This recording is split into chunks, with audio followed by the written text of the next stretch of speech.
Jack, welcome to the show. Thanks so much for having me. I really appreciate it.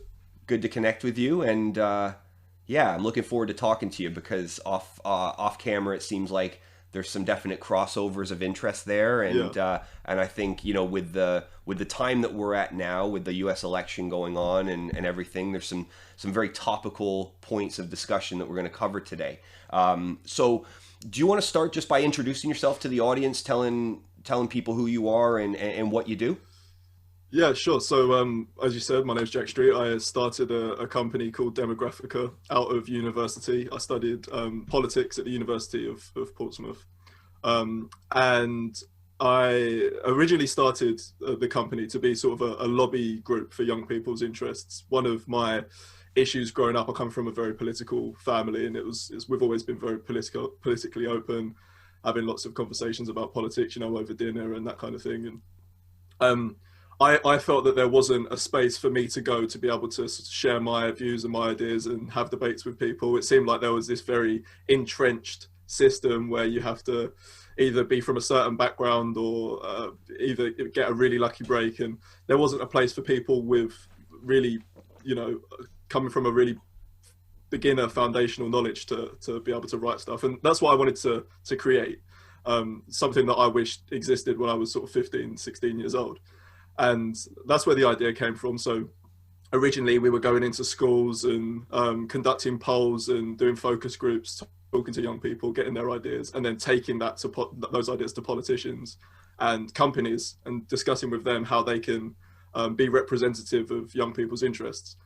And then the coronavirus occurred and we had to adapt a little bit. We have an article space on our website and a podcast, and that was always something that we wanted to do. But because we couldn't go into schools and we couldn't engage with young people as much as we wanted to, we've just kind of morphed into becoming an independent media outlet, essentially. We've got lots of ideas coming up for different shows that we want to do, and podcasts and interviews. We do a live show on Monday evenings on our YouTube channel, and it's just kind of morphed naturally into that now, and giving young people that ordinarily wouldn't have the chance to be able to talk about politics and social issues because they're passionate about things, they're interested in things, and Absolutely. Across the political spectrum, we're not aligned, although obviously, and I'm sure we'll get into this, I have my own political views. We have people from across the aisle trying to bridge the gap between people with really entrenched ideological viewpoints and say that we've got more in common than we don't. We need to sit down and have conversations with each other.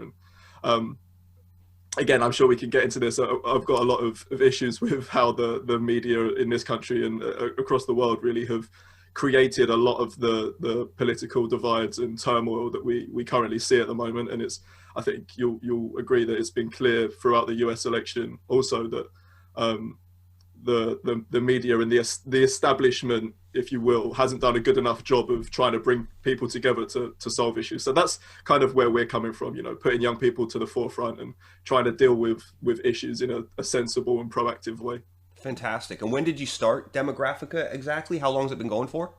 Just over a year. So September of last year is when we started. I graduated in the summer, so very new. Yeah, so relatively new. And and I see from the podcast that you've had some fairly good guests on there, and you're getting a library together there as well. So that seems like it's all ticking over.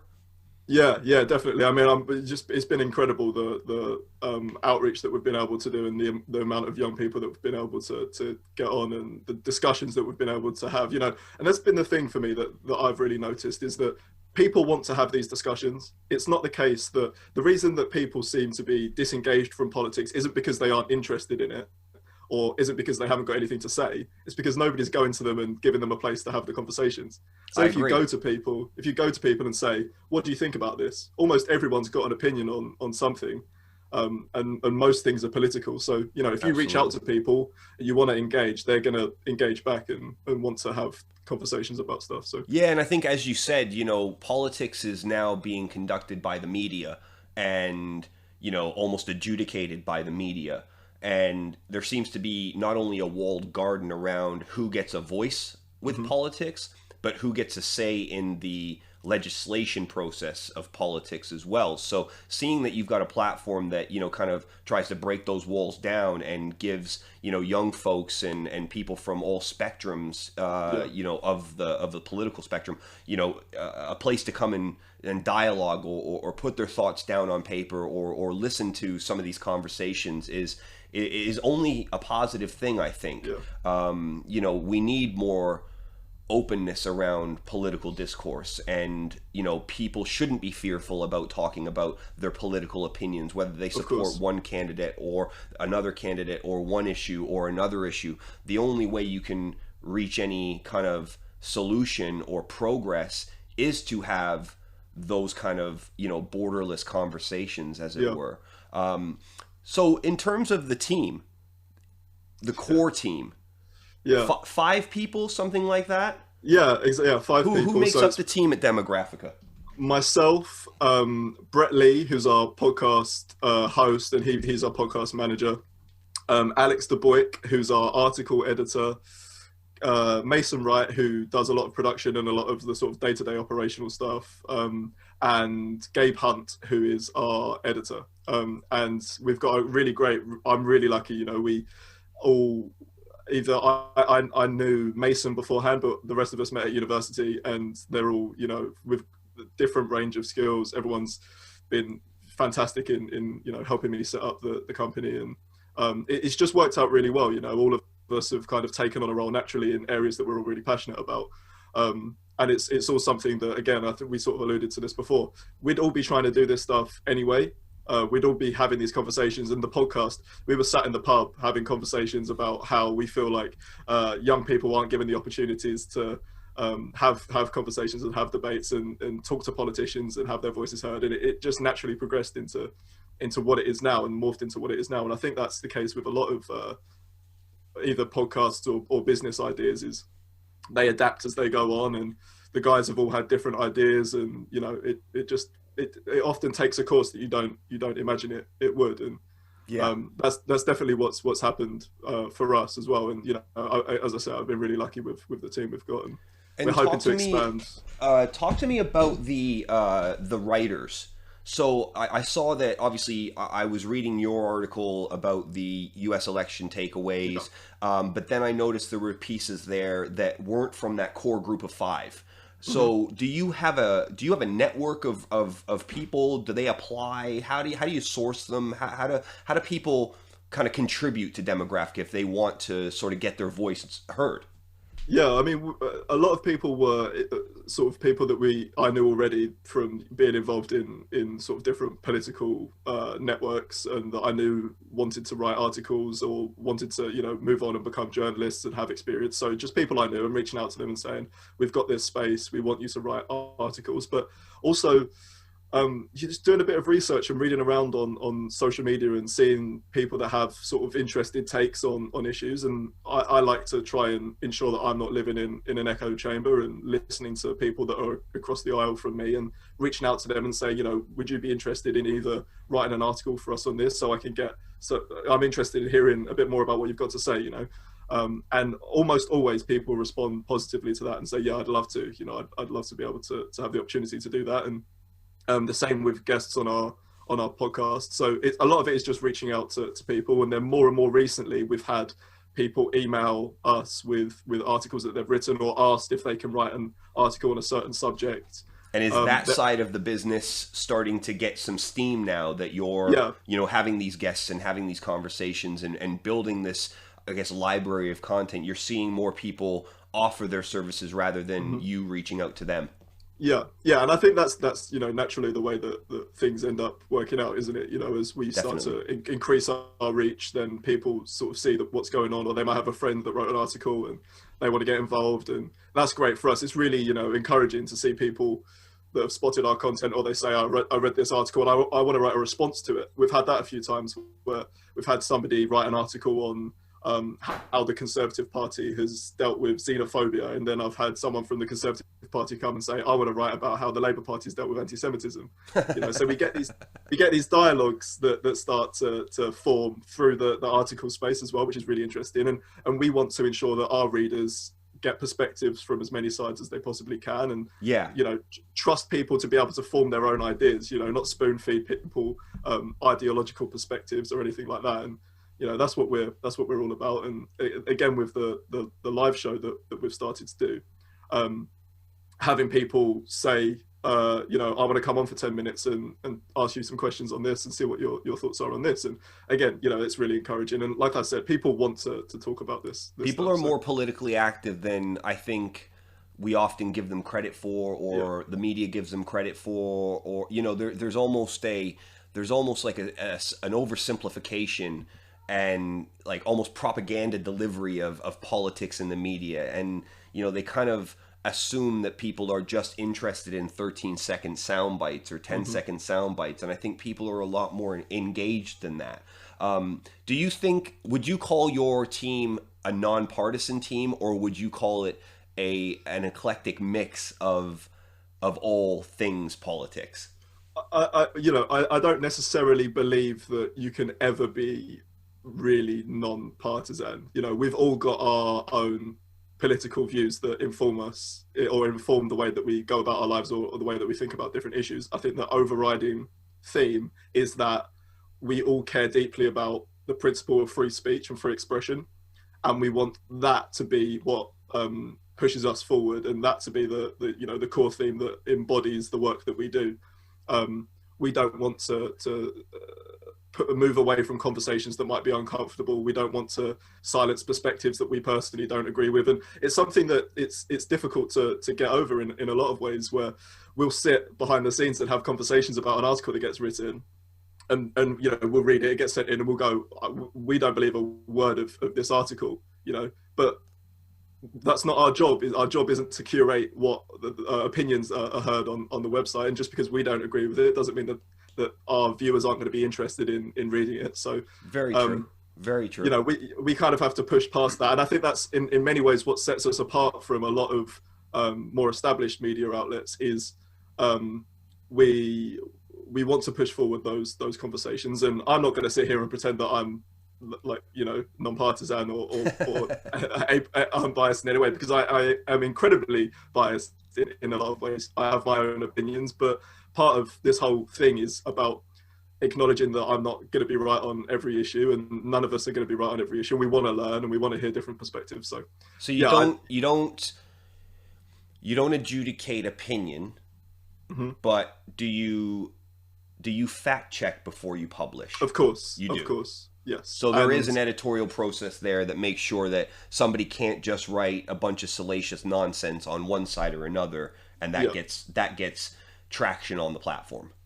Yeah, but we'll never just throw things out. So we'll never just have an article arrive and then go, okay, we're just not going to correspond with that person anymore. We want to communicate with people that send in articles, and we want to give people opportunities to write things that are of the best quality that they can be. So if there's something that we see that's just completely untrue, then we'll go back to that person and say, look, we've done a bit of research on this. We want to know what you think.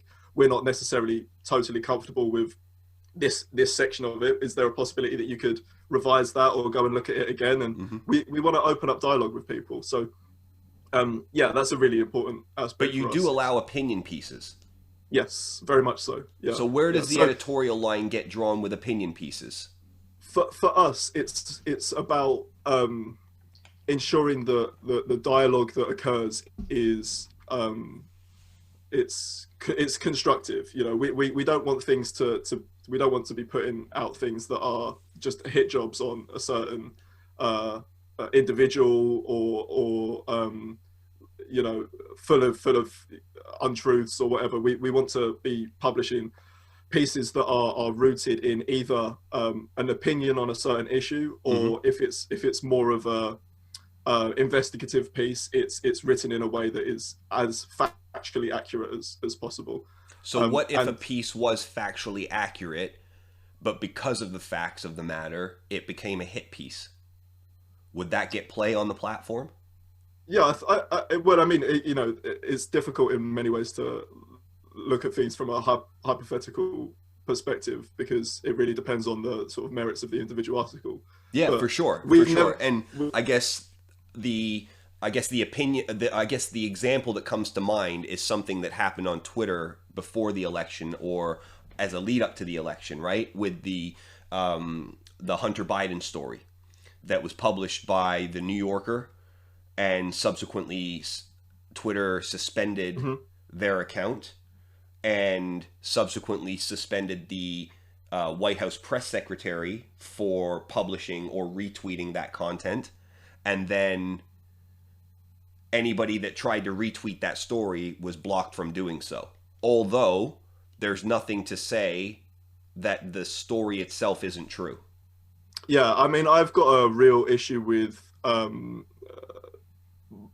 big media outlets or social media outlets, big conglomerates blocking news that they deem to be inappropriate. I think that um, in that specific case, I think it sets a dangerous precedent when Twitter decides what can and can't be shared and sent around. And there's lots of things on Twitter that are freely circulated that would break their guidelines or would go against their guidelines. That's, as I say, allowed to be circulated that aren't the Hunter Biden story. I wanted to read that story. I saw the link on Twitter. It got blocked. It got taken down. I wanted to speak to people about that and what they thought about that, and I wasn't able to do so. That pisses me off.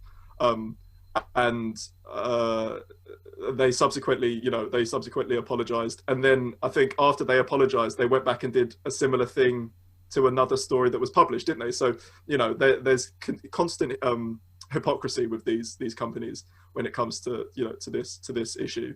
I agree.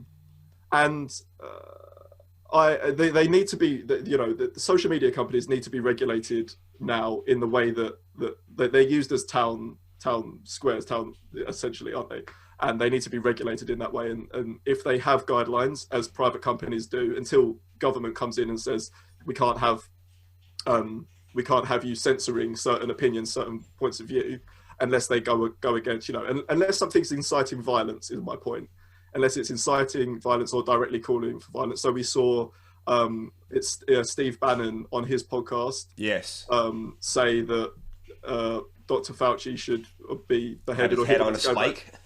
That, I think, goes against the principles of free speech, and his podcast was removed. And we have to have a line, and then that has to be consistently enforced. And whether it's an article on somebody on the left or somebody on the right or somebody in the center, that needs to be enforced equally. And I don't think that is what we see. Yeah, I agree. I feel it's a regulatory positioning that should be somewhat equal to telephone companies, right? But because you can outwardly project and incite violence against an individual or a group, then that red line needs to be there. And that's effectively my only red line when it comes to freedom of speech and freedom of expression. Anything else should be no problem, and that goes so far as derogatory terms, racist slurs. I don't care. I think it's all to play for. Not that, I'm going to spend my time doing that or interacting with people who do that, but freedom of speech has to mean exactly that. And I think the line has to stop right at that, that inciting violence against a person or an individual. So, I just wanted to get your thoughts on that, because oftentimes you can say we're open for anything, but then there starts to become a list of things that you're not okay with. And that can be derived from a political leaning. And that's why my previous question about sort of your nonpartisanship, or as much as it can be, who makes the final call on those things, who says, no, we're not going to publish this Hunter Biden story because we all want Joe Biden to win, that sort of thing. And that's luckily not something that we've too much had to deal with, but I'm sure it will be in the future. And we want to, more than anything, open up dialogues with people. Something I was going to say on your comment about racism is that if there's a racist, I want to know who the racist is, because I want to call them out on their racism. 100%. I don't want to push these ideologies or these views to the sidelines, because then I think they become more dangerous in many ways.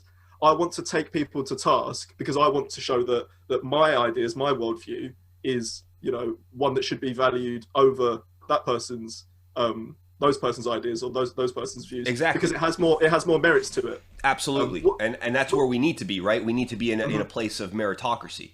Yes. Yeah. Yeah. What did you think of Twitter flagging Donald Trump's tweets and news outlets cutting away from the speeches that were occurring when he was claiming that he'd won victory? What did you think about that? I think it's gross. I think the whole thing, I think the media landscape in its entirety, including people I used to hold in a higher regard than, let's call, the mainstream media, like Reuters or someone like that, even they now have come out and shown their political bias. And I'm trying to recall the example specifically, but it was only last week, and it was shared on Twitter by somebody. But it was a clear partisan line that removed any merit for their kind of, their non-biased stance on editorial views. Yeah. You've got the press association, folks like this who still do a very good job of kind of just delivering facts to media outlets, but once they're consumed and absorbed into those media outlets, then they just get spun. And I think we can go into this. The fact that the mainstream media have effectively called this election is a massive, massive problem to me. Yeah, I mean, so what I'll say is that on your point about putting a political spin on stuff, if you're going to do that, if you're going to be in the market of opinions, just be open about it. Then I think people don't really have a problem. But we have to remove that moniker that says news. Yes, if you say, if I say I'm starting the Jack Street News Network or the Jack Street Opinion Network, I am in the business of opinions. The things that I talk about are slanted by my personal political ideology. Then I don't think people have a problem because you're upfront about what you're getting, which is why I love new media outlets, because I can consume media where people go, these are my views. These are my opinions. They're cited by my political ideology. I'm totally upfront about that. I know what I'm getting. Give me an example. So from a US perspective, someone like David Pakman, I don't know if you know David Pakman. I do. Carl Kalinske has a channel called Secular Talk. These are two left-wing social democratic very familiar networks. with both. The Hill Rising with Crystal Ball, Saga and Jetty is a fantastic example of that. Two people on different sides of the spectrum that sit down and have conversations. They're a great example of that. Yeah, and it's a fantastic show. When you're looking at those kinds of outlets where they're completely upfront about the perspectives that they're coming from, I don't have a problem with it. When you look at whether it be Fox News or MSNBC or whatever, and they're suggesting that they're delivering news in a fact-based way and it's clearly ideological, then we start to get into a more of a grey area, right? Yeah, for me it's nothing more than reality television. Yeah, these discussions that they have where you have they get a really complex topic that we could sit down and talk for like 3 hours about and not come to any conclusions, and they get people from completely opposite sides of the spectrum to sit down and have a shouting match for 5 or 10 minutes. I don't think there's anything worse for our democracy, the way that we have conversations, than those kinds of programs. I really despise it. Yeah, I couldn't agree more. I was reading your article on the takeaways of the U.S. election, and I wanted to ask you about one part of it in particular, and just kind of get your thoughts on it.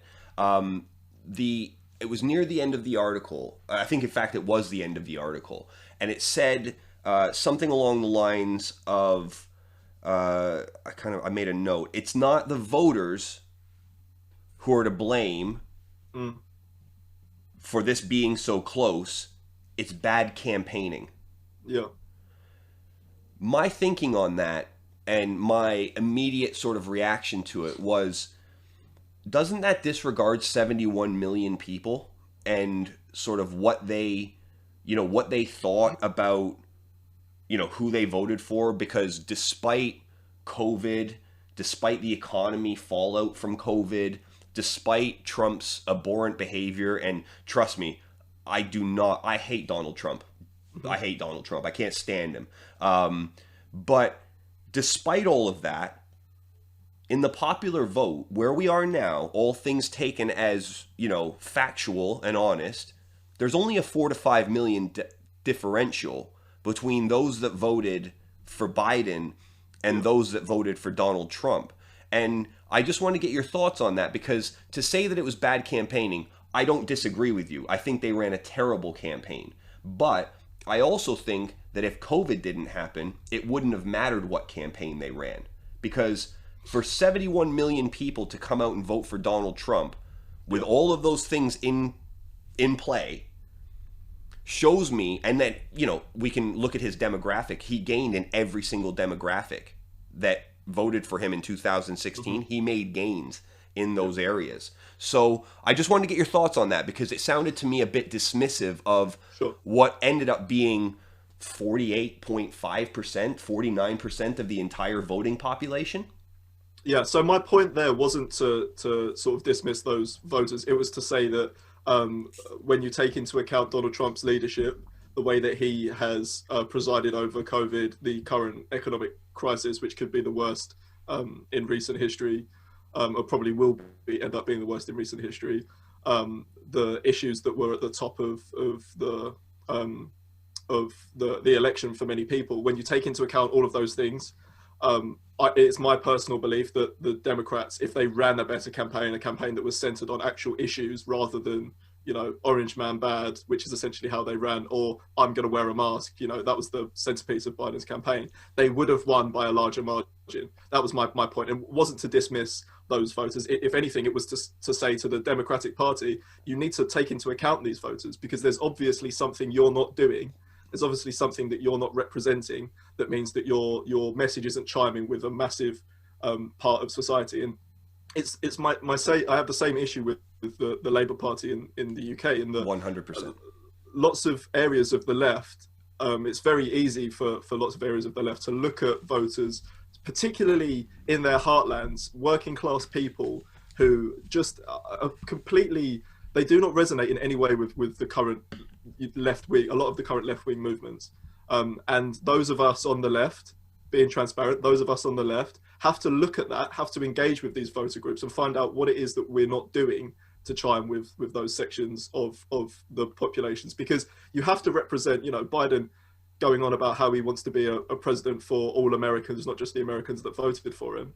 Well, what are you actually promising those people? What are you actually going to deliver to those people? And it doesn't seem to me like they promised anything. And my point there was to say, if you ran a campaign based on policies that you believe would tangibly impact people's lives in a positive way, you would have been far more successful. And why do you think they could? Why do you think they didn't or couldn't do that? I don't think they did it because I don't think they necessarily know what they believe. I think that there was an element of complacency. I thought that because of the coronavirus, and I agree with you, by the way, if COVID didn't happen, I think we'd be looking at a Donald Trump possible landslide victory, and that needs to be seriously worrying for the Democratic Party.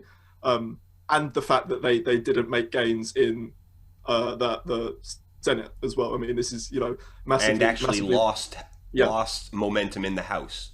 Yeah. So on the same ballot, people voted for Joe Biden and Republican, Republican senators and Congress people. It's madness. It really is madness. So the way that why didn't they run a campaign that was centered on policy issues? I think it was because they saw the fact that there was going to be a large voter turnout. The polling, the in-state polling, yet again got it terribly wrong, and that leads to complacency.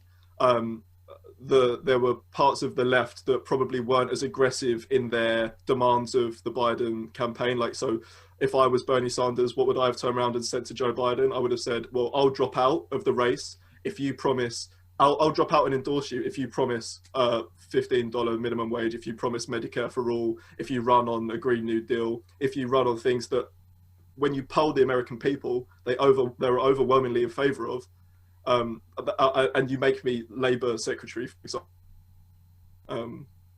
and that people just would have rejected Donald Trump, and they obviously didn't. So yeah, I guess if that answers your Yeah, question. no, Why don't you again, it think? was just something to kind of ponder and get your thoughts on because, as I said, I read that and I read it in a certain way, and I just wanted to get your thoughts on it, and Mm, then just sort of elaborate on where you think that they went wrong. I think, pardon me, I think the problem with the Democratic Party is they're trying to vote. They're trying to be the party of everybody, and they don't know who everybody is. You know, yeah, there's the far left, there's the, you know, there is the Green New Deal folks, there is the universal health care folks, there is a $15 minimum wage, but there's then there's also Biden, and Biden's not one of those. no, I agree. Yeah, of So course. there's an Yeah, infighting in the Democratic Party, and they can't get their story straight. And now you see people mm, like AOC coming out and promoting all of the states that they won as a consequence of them, you know, wanting $15 minimum wage or, you know, but like you said, they voted for $15 minimum wage in Florida, but they voted for Donald Trump in Florida. yeah, So there's a complete misunderstanding of who the voting public is. And I think they're yeah, trying to shoehorn people into these categories when they don't fit at the end yeah, of the yeah. day. And Yeah, you know, minority groups aren't monoliths. They don't all think in the same way. It's ridiculous to think that, you know, all these people think in the same way. well, I this think was that, the thing with the black vote, right? It's like, oh, the black vote are always going to yeah, go to the Democrats, so we can count on them coming out. And luckily enough, they did. You know, it was like mhm, 87% of black yeah, votes went to Biden, and that's fine. But I think there's a separate reason for that. I don't think that's because of policy. I don't think that's necessarily because of, you know, promises that they're going to make. Do you know who Jim Clyburn is? no, I don't. Jim Clyburn is, in my opinion, the reason that Biden is even in the running for becoming the next president. And I Right. say in the running because I don't want to get your opinion on the voter fraud thing after this. Hmm. But Jim Clyburn is a senator or congressman from South Carolina. So Biden's primary campaign was dead in the water before the what is it, Super Monday or Super Saturday or whatever they do, Super where like Tuesday, right? 15 Yeah, yeah, states vote on the same day. Um, Jim Clyburn endorsed Biden yeah, yeah. 2 days before, Right, right, and right. he went on to win South Carolina and then went on to win 10 more states. Yeah, If that doesn't happen, Elizabeth Warren is going against Donald Trump, or Bernie Sanders is going against Donald Trump. And then you've got this, I guess, pseudo socialist movement that would have probably gotten them massacred in the Do you general think? Do you election. think so? I absolutely think so. Right. I think Interesting. people want some of the social issues, but along with those social issues come a lot of different other things. For instance, the SJW type of rhetoric around anti-racism training and critical race Mm, theory and issues like this that the American public, I feel, ultimately are sick of being preached to about and are rejecting those yeah, ideas. yeah. So I they'll mean, take the social ideas in terms of legislative ideas, but the social ideas mhm. in terms of how they conduct their social lives, I think they're fully rejecting. Yeah. I tend to agree. I think it probably would have been. Um, I maybe this is my bias coming through, but I think that it would, if Bernie would have been the candidate, it would have been. I think he would have had a good chance of winning personally, because Do you think so? I ultimately think that the policy issues cut through more than the sort of social critique does. Um, I think that there would have been the Democratic Party would have been able to target those groups that ended up swinging towards Trump better, because they are in favor of those policy positions. And it doesn't matter who stands for the Democrats; they're going to be called a socialist no matter what. And it seems that sticks, you know. And whether it's true or not, Joe Biden obviously isn't a socialist. No, But he's there's many about as much people. of a centrist as you can Yes. potentially possibly be. Yeah. There's many people in the US that believe that he is, and that there's some sort of like communist socialist revolution currently occurring in the US. But what I will say on the social point of view is, Yeah. it isn't feasible for the left to have that as the epicenter of their campaigns. And I think that there's What, the some. socialist issues?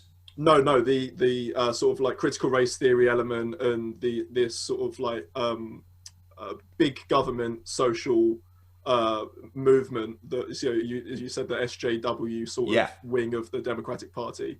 I don't think it's feasible for that to be the center of their campaign. I think that any campaign needs to be focused on policy, and on policy based on, healthcare and criminal justice reform and education and wages and all this sort of stuff that is actually going to affect people's lives. And we may disagree on some stuff, like I'm sure we may disagree on things like statues and that kind of thing, but it's not necessarily for a presidential candidate to have that at the front and center of their campaign for them to be able to win votes.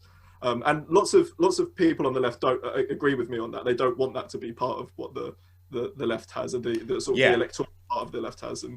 But I think that there's an infighting in the Democratic Party that is trying to get the social issues that you spoke about, that most people are in favor of, right? Universal health care, all of this stuff. That's starting in my opinion, the Democratic Party and the far left part of the Democratic Party are trying to bundle in these social issues with these economic policies.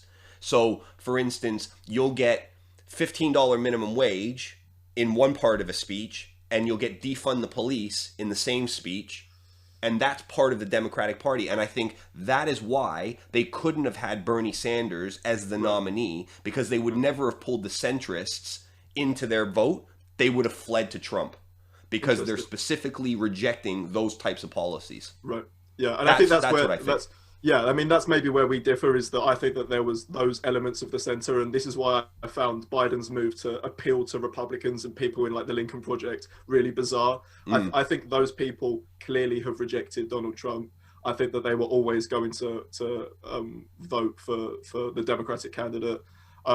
And I think that that's maybe where we differ. And I think that the swing towards someone like Bernie Sanders would have been from sort of the working class communities and the young vote would have been enough to swing him. But who knows? And this is going to be something that the Democratic Party has to deal with in the next 4 years. But they keep screwing him, right? They keep screwing Bernie.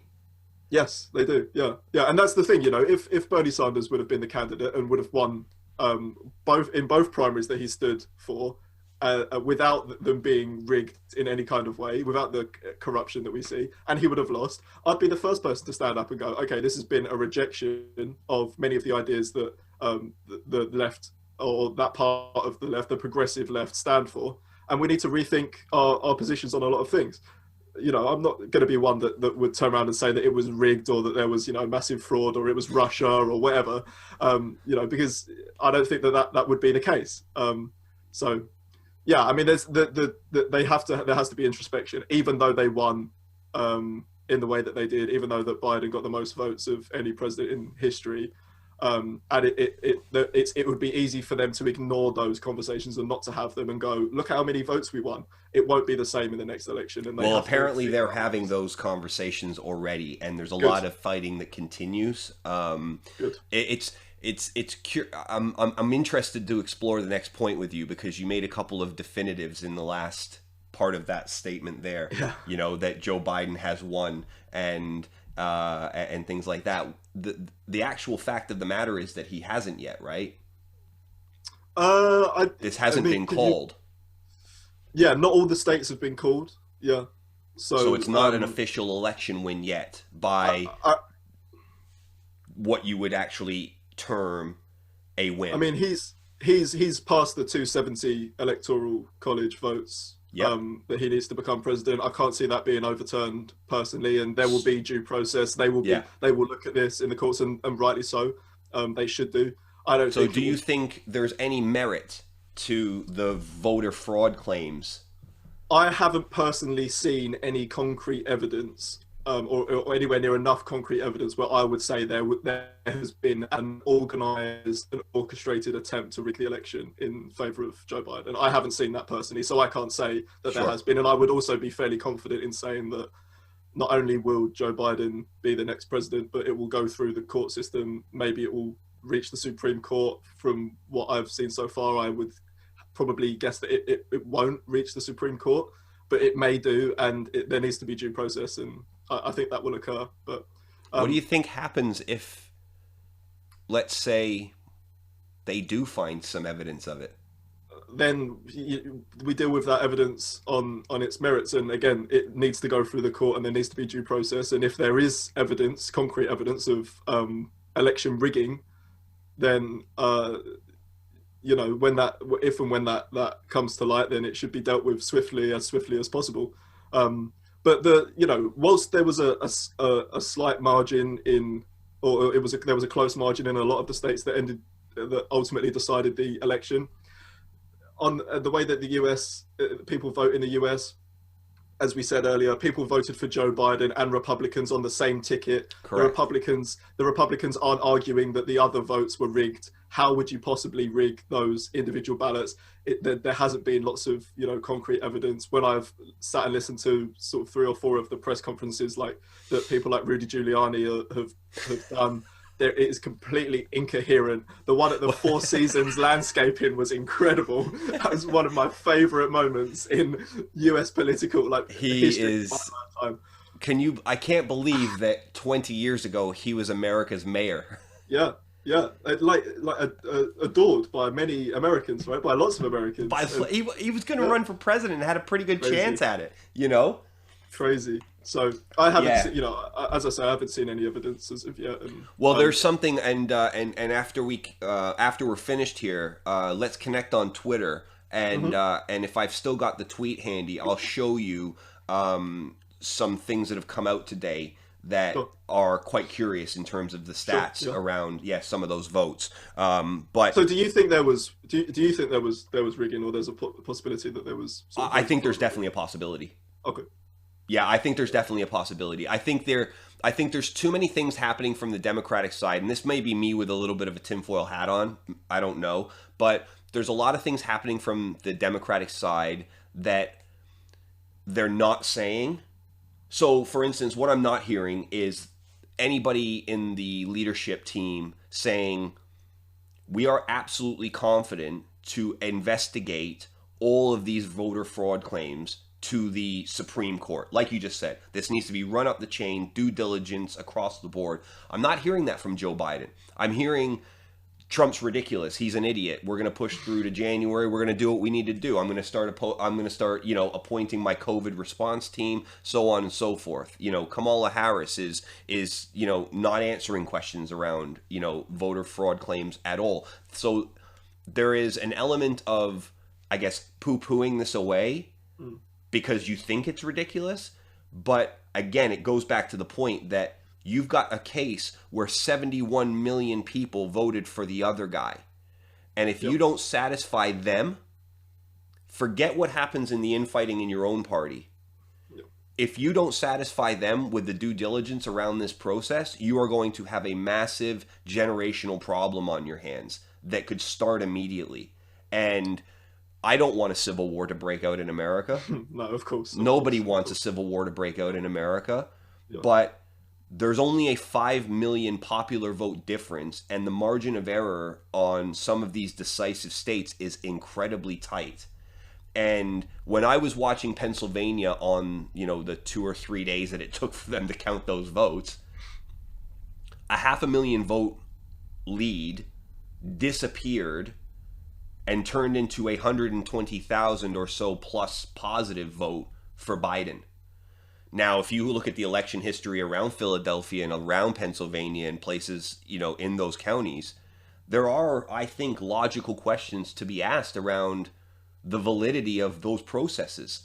And an investigation absolutely needs to take place. If it turns out that it's all nonsense, great. Let Joe Biden assume the helm and run with it. No problem. But there's some things that, again, just watching how the media works and watching and trying to read between the lines, there seems to be some just things I'm not comfortable with in how they're delivering this evidence. Yeah, sure. A couple of things, I guess. And again, reiterating that any and all evidence should be looked at on the basis of, on its own merits. And we kind of know why that was the case with the voter difference, right? I mean, in the election coverage that we did, this is something that I spoke about a lot, and we uploaded a video. I don't want to brag too much to you, but we uploaded a video on our YouTube channel earlier of I kind of went through what might happen on election night. Okay. I got my prediction wrong by one state.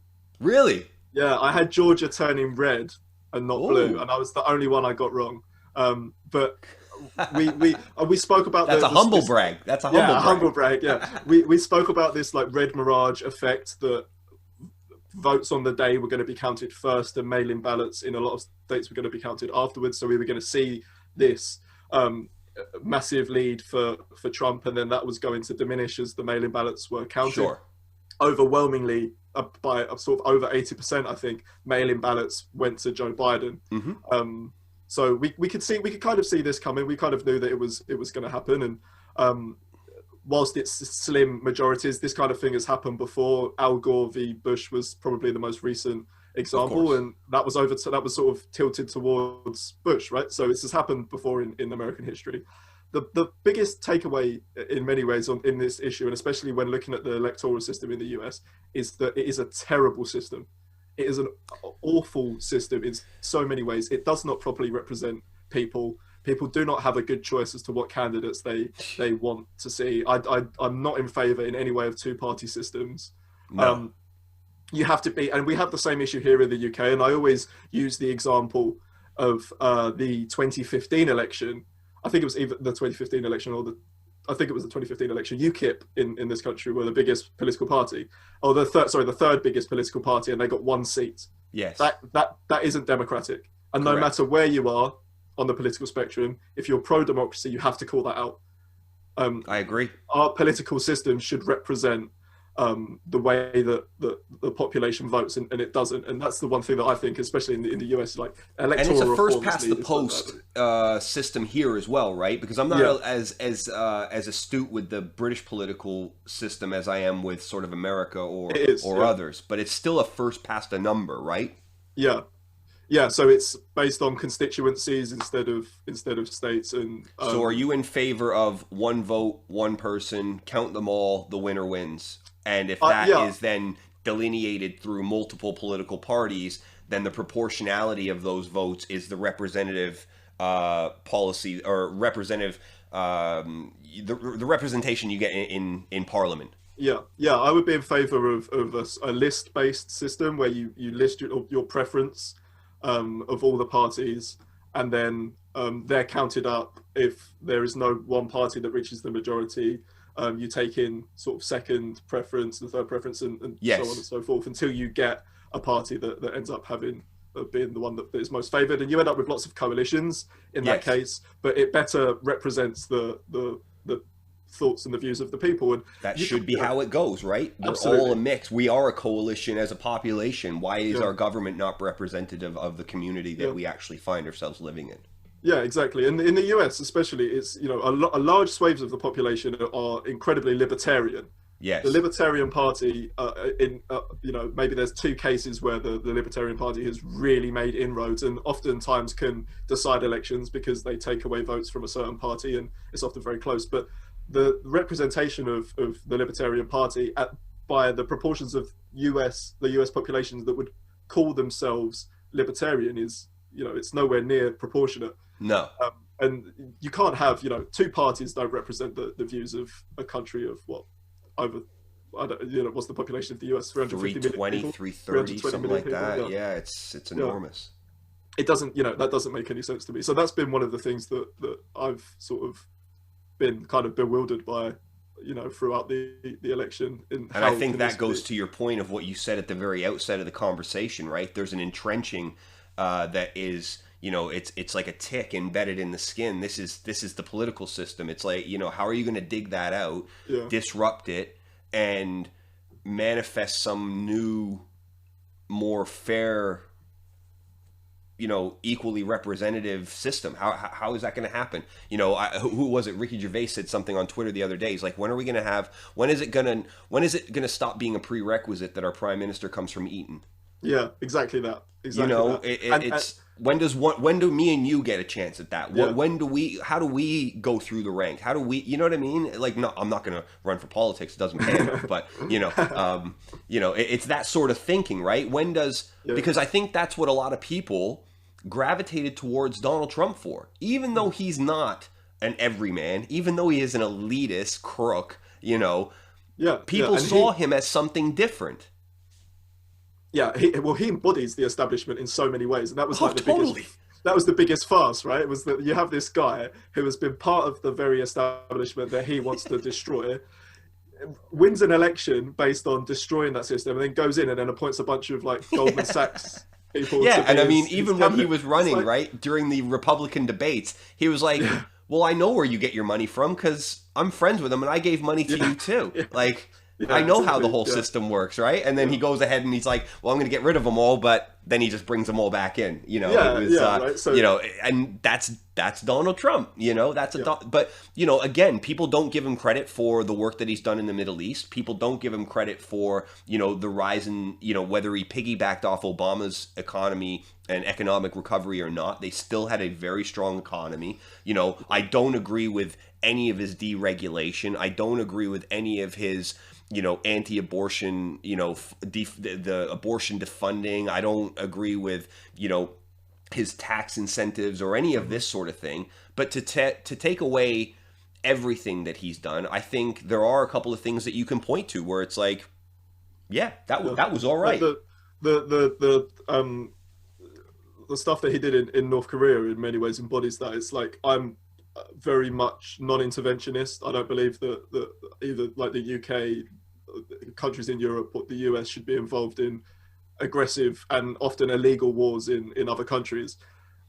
A lot of the left, a lot of my section of the left are we're in agreement on that. And there is this sort of like center left, center right coalition that believe that we're so righteous that we should be involved in coups in other countries.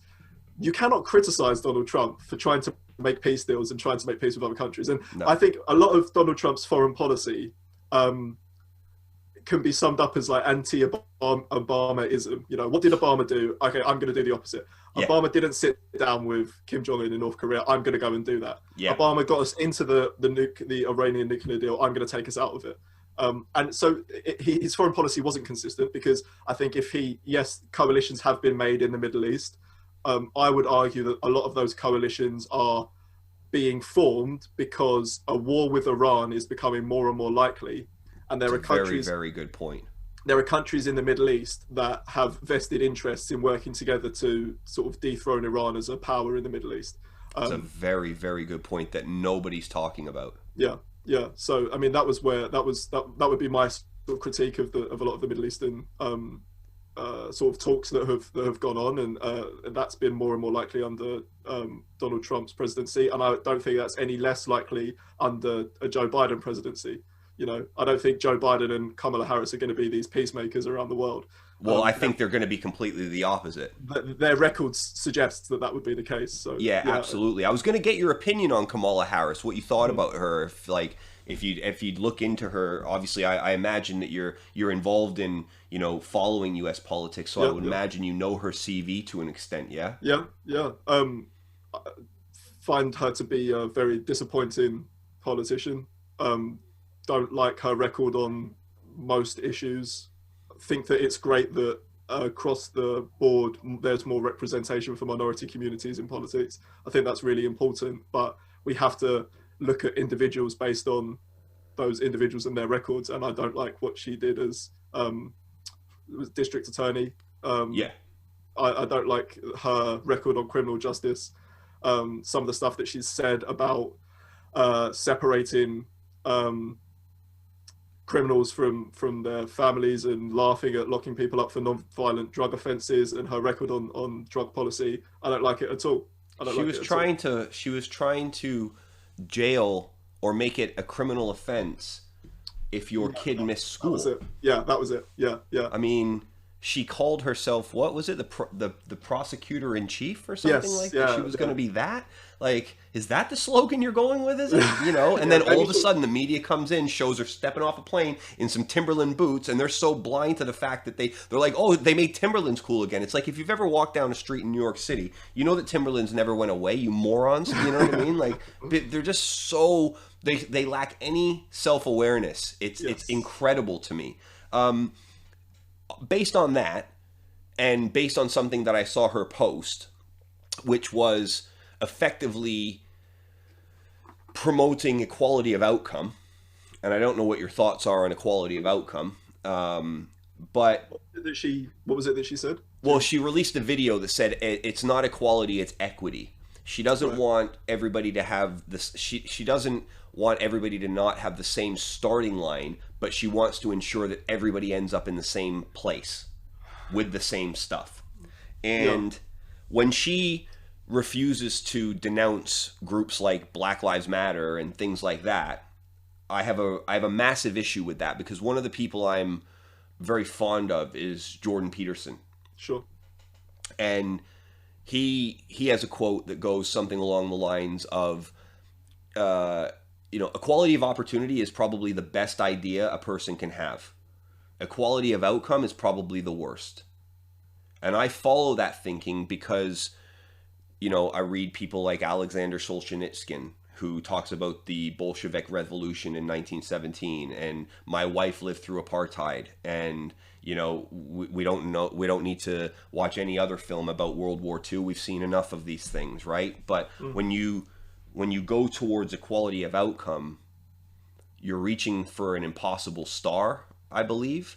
And what you end up doing is creating chaos, division, and oftentimes terrible violence in the name of equality.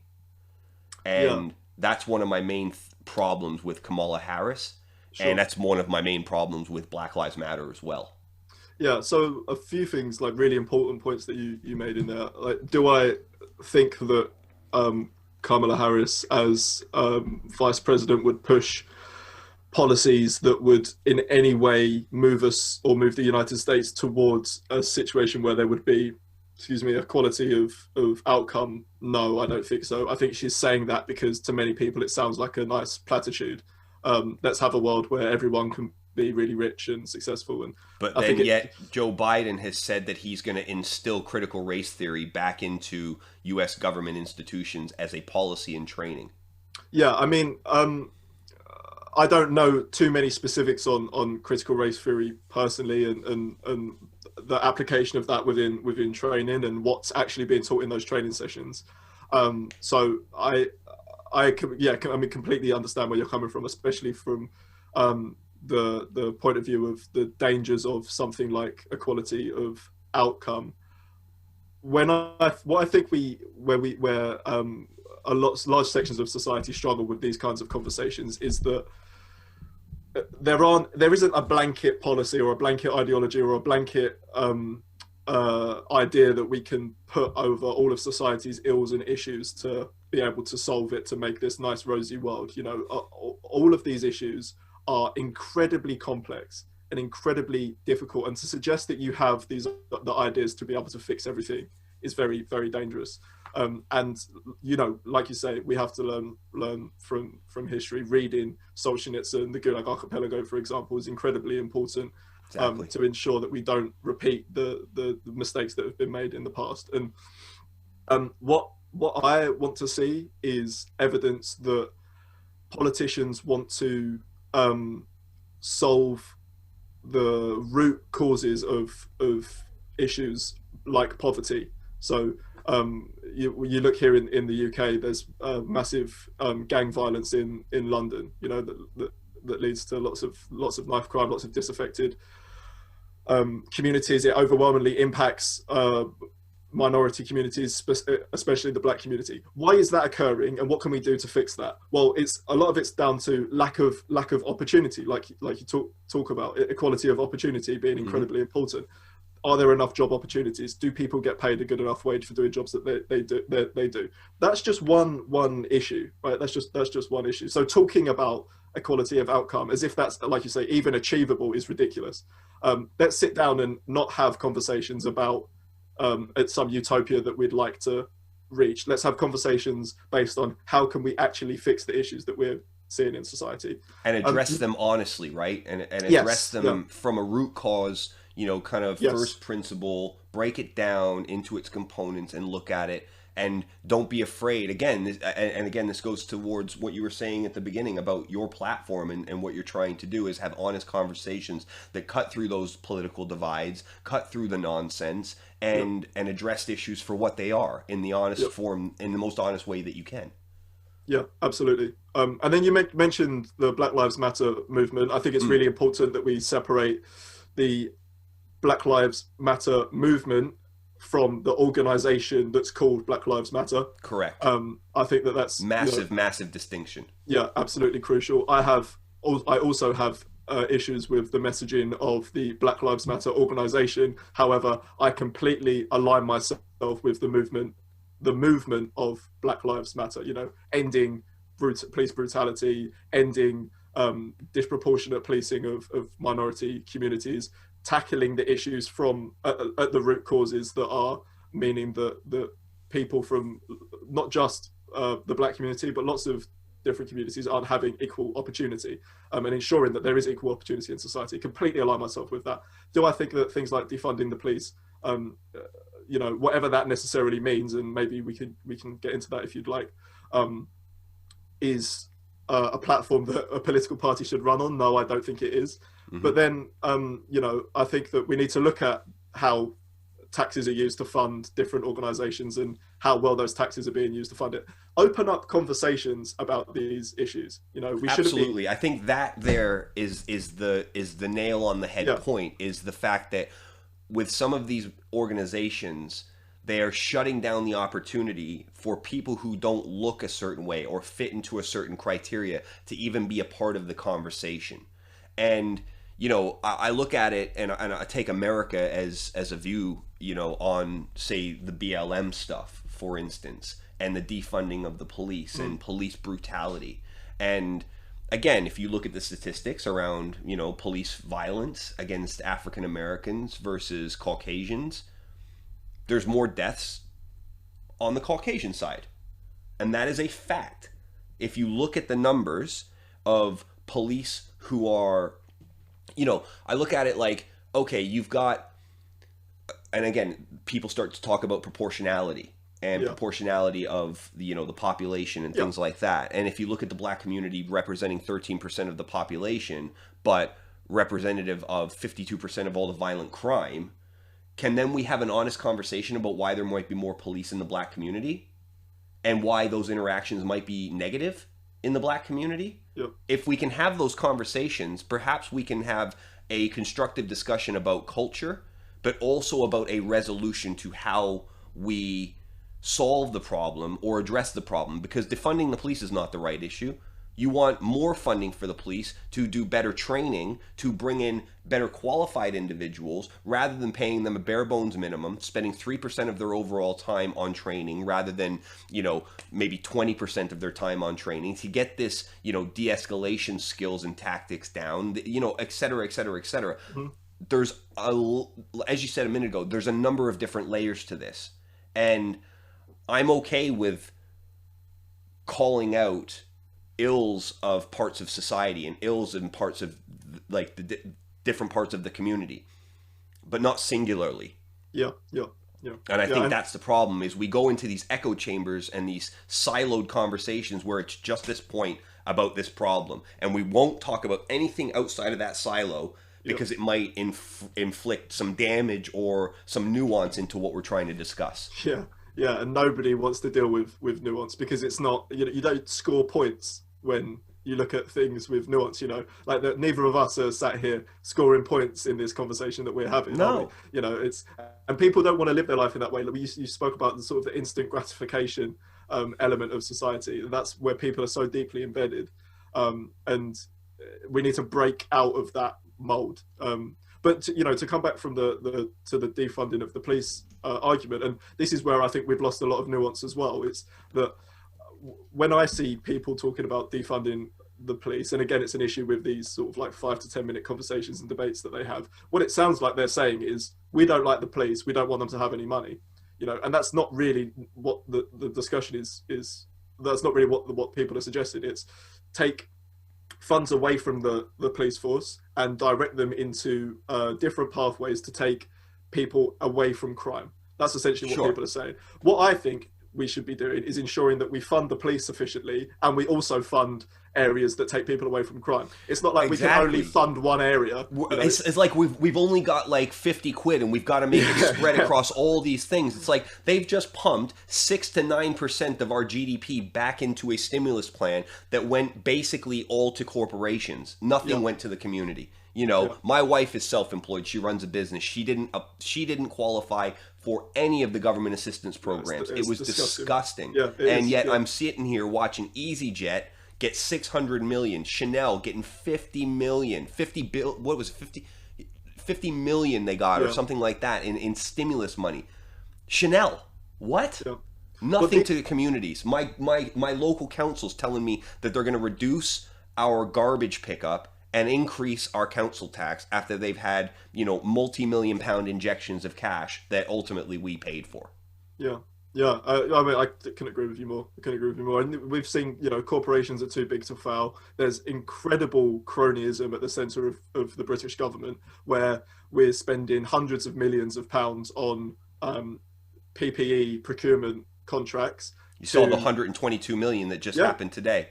Just to the mates of MPs, you know, these are people that have absolutely no experience in the industry of PPE distribution. 120 million to a company that to make masks that have manufactured 0 masks. There is incredible inequalities in this country, inequalities, and that's where our money is going. It should make us so furious, and that's one of the things that frustrates me the most, is that we need to be having conversations based on these things that tangibly impact people's lives, you know. And it doesn't seem to me like we're having them even nearly enough. And it's the same with like the free school meal example that occurred. You know, it takes a football player to come to the front and say, we really should be doing something about this, to lead a campaign to get the government to actually do something. And then we're supposed to be happy when the government makes a U-turn. Only because they're under the most intense scrutiny from all of the media because of this one man's example. Yeah, exactly. So, like, I think there's lots of people are to blame because of this, and I think that the media do have a massive part to blame. And obviously, it isn't all of the media. There's plenty of really good work that gets done, but absolutely, a lot of our consumption is focused to like 3 or 4 massive corporations that have helped to perpetuate the cycle that we're already seeing. And social media companies, to come back to them, have a massive part to play in this. Facebook especially. Because they make a lot of money off of creating these echo chambers, and we need to break through this. You know, we need to start to break through this. Otherwise, you mentioned America facing civil war, or possibly coming to the point where there could be civil war, and nobody wants to see that. But not only will America get to that point, it will be plenty of other countries around the world that will be pushed to the brink because of the way that we're dealing with politics at the moment. So, you know, we have to start doing something about it, and we have to promote these kinds of conversations. And that's been something really amazing about, especially the podcast space, is that people want to listen to long form conversations. People want to find ways in which they can get different perspectives and really think about issues in a deep way. And you know, it's a fantastic platform to be able to do that. But these places need to be held to account properly. I couldn't agree more, and I think actually that's a really nice place to end. We're about an hour 15 in. I think we've covered a lot of ground. I don't want to exhaust everything because I think it'd be a really good thing to reconnect again, Jack. I'm actually pleasantly surprised by the conversation, and I didn't have any expectations coming in, but you know, you never really know what the strength of these discussions are going to be, and I appreciate your honesty and your transparency on a lot of the views that you had and do have. Before we go, do you want to just tell everybody listening where they can connect with you, where they can connect with Demographica, any of your team, any of that sort of thing before we sign off? Yeah, well, first of all, thank you so much for having me. It's been a really interesting conversation, and I'd love to come on again. It's been really great.